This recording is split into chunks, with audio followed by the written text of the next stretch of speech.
Magandang oras sa ating mga kababayan. May latest update tayo sa magiging lagay ng ating panahon ngayong araw at sa susunod na 24 oras. Mga kababayan, nagpakita na ang bagong low pressure sa may timog silangan ng bansa. Ito yung minomonitor natin na may mataas na tsansa maging bagyo sa mga susunod na araw. Saan naman kaya ang posibleng direksyon nito at anong mga lugar ngayon ang apektado ng maulang panahon? Alamin natin ang detalye dito. Ayon sa pinakabagong datos ng Pag-asa, ang bagong low pressure ay namataan sa layong 690 kilometers ng silangan ng Southern Mindanao. Ito yung cloud cluster na minomonitor natin sa mga nakaraang forecast natin. Kasabay nito, patuloy na nakakaapekto ang easterlies sa Luzon at Visayas na nagdudulot ng mga biglaang mga pag-ulan sa ilang bahagi ng bansa. Narito naman ang ating forecast weather condition ngayong araw. Para sa Eastern Samar, Southern Leyte, Dinagat Island, Surigao del Norte, Surigao del Sur at Davao Oriental, asahan na maulap na kalangitan na may kalat-kalat na pag-ulan at thunderstorms dahil sa throw ng low pressure area. May posibilidad ito na magdulot ng flash floods at landslides lalo na kung lalakas ang buhos ng ulan.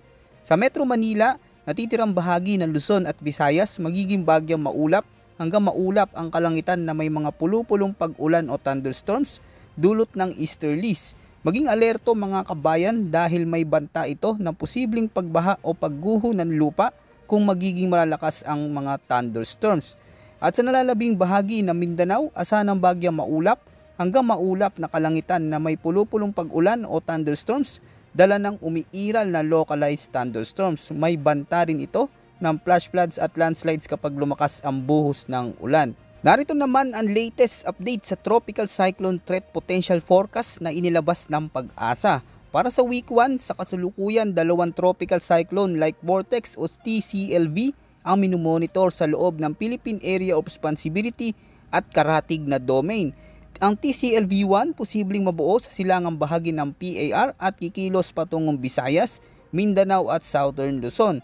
Ang TCLV-2 posibleng mabuo sa silangang bahagi ng Tropical Cyclone Information at Advisory Domain pero may mababa hanggang katamtamang tsansa lamang na maging ganap na bagyo.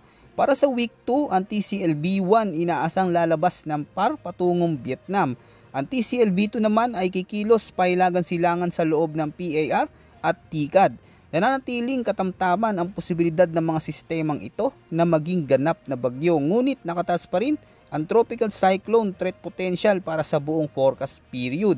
Kaya tinikayat namin ang ating mga kababayan na manatiling nakaantabay sa mga susunod na ulat ng panahon dito sa ating channel para sa pinakabagong update at bagong impormasyon na dapat nating paggandaan.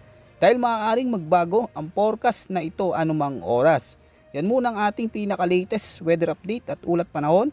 Ito po ang inyong weather forecast ng bansa. Maraming salamat po at maging alerto ngayong nakakaranas tayo ng sunod-sunod na pag-ulan.